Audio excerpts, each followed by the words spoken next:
Hello po sa inyong lahat mga ka-crypto. Ako po si Pinoy Crypto Trader at sa video na ito ay atin pong pag-uusapan ang aking technical analysis dito po kay Jasmy Coin. Ngayon pong June 5, taong 2024. At ang ating pong nakikita rito ay ang kanyang daily chart time frame. At ang kanyang nabuong candlestick kahapon ay isa po itong bullish candlestick kung saan ay tinangka po niyang basagin or lampasan yung ating major resistance line dito sa 0.04728. Ngunit mukhang nahihirapan po siyang basagin ito.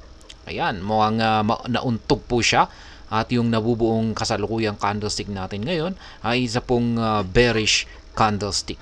Kaya kung pag mauuwi po ito or mabubuo po yung kasalukuyang candlestick natin ng isang kung saan ito ay magiging isang bearish candlestick, ay mukhang ito ay isang mauuwi ito sa isang pagkakauntog or isang rejection. At kapag nangyari po ito ay mukhang makakaranas po muna siya ng isang correction or retracement bago po muli siya magpatuloy sa kanyang pag-angat sa presyo.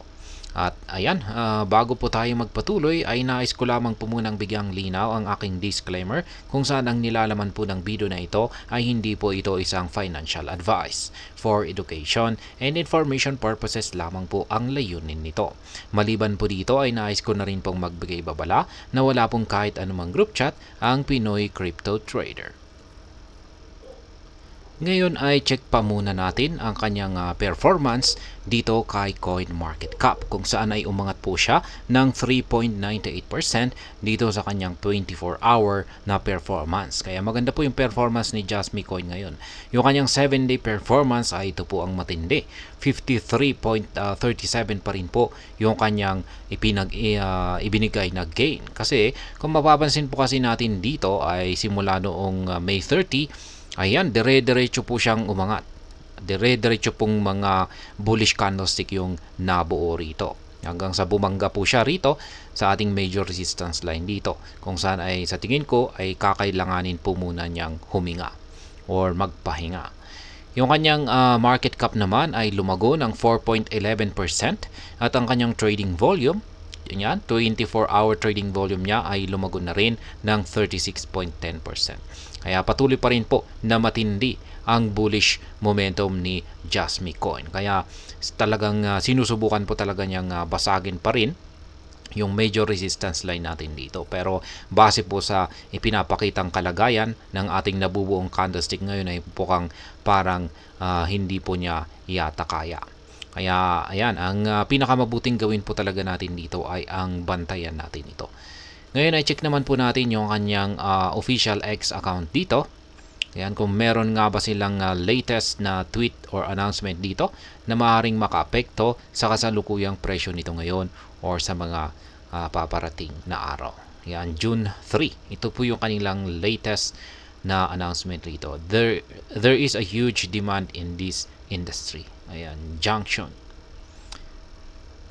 Ayan, June 2. Ayan, wala po silang bago pero check nga natin kung meron po silang malaking development dito. Ayan, yung itong si Junction.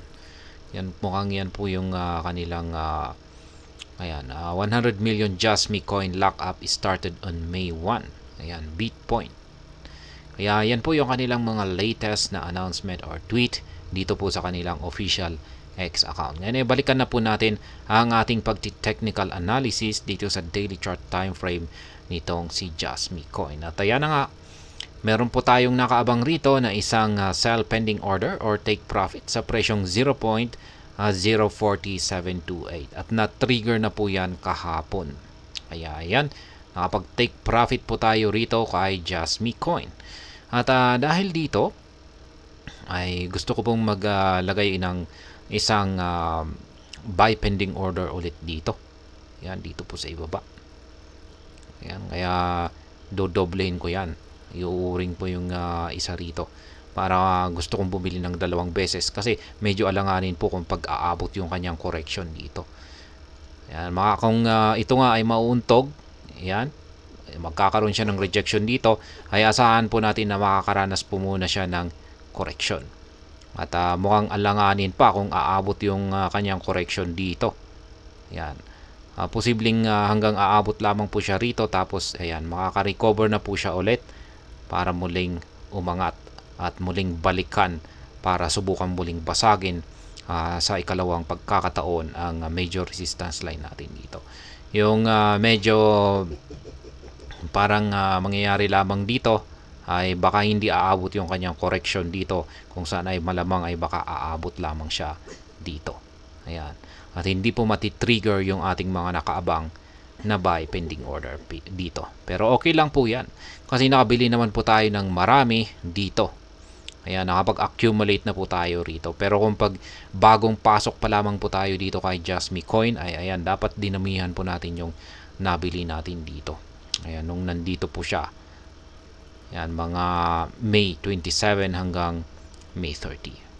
Ayan, or kung gusto po natin pumasok dito, ay talagang hintayin po natin na magkaroon siya ng isang matinding correction, or kung pag makakaranas na lang siya ng downtrend. Kaya ayan, ngayon ay zoom out naman po natin.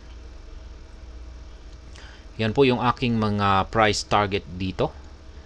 Ayan, meron na lamang akong nag-iisang price target dito, kaya ayan, magse-set po tayo ng isa pang price target dito sa mas mataas na resistance line natin dito. Ayan, maglalagay po tayo dyan ng isa na namang sell pending order or take profit dito. Ayan, yan po yung next na take profit natin dito kapag umangat po siya. Ayan po yung aking mga live spot trading positions dito kay Jasmy Coin. Meron po akong dalawa na take profit dito sa itaas or sell pending orders, at tatlong mga buy pending orders dito sa ibaba. Ayan, meron po kasi tayong isang triangle pattern dito, pero nabasag na po, kaya umangat na po siya. Kaya pwede na po natin tanggalin ito. Ayan, kasi hindi na po natin magagamit ang pattern na ito. Ayan, ngayon ay talagang umaangat na lamang po talaga siya. Kaya maghintay pa tayo. Wala pa akong nakikita na maaari nating i-plot dito na isang pattern. Yung aking mga previous trades ay ayan, nakaka-4 na po ako. Ang bilis ng aking naging trade dito sa mga nakalipas na araw dito kay Jasmy Coin. Yan, yung mga kulay yellow arrow signs dito na dinaanan ng mga candlestick natin ay nakapag-take profit po ako dyan. Yan, nakapag-take profit ako rito noong May 26. Take profit na naman noong May 27. Take profit na naman noong May 30. At saka kahapon dito. Kaya ang bilis ng mga naging transaction po natin dito. At ayan pong muli yung aking mga live spot trading positions dito kay Jasmy Coin. Maaari po ninyong gayahin or kopyahin kung nais po ninyong sundan o tularan yung aking simpleng paraan sa pag-trade dito kay Jasmy Coin. Ayan, napakasimple lang naman po.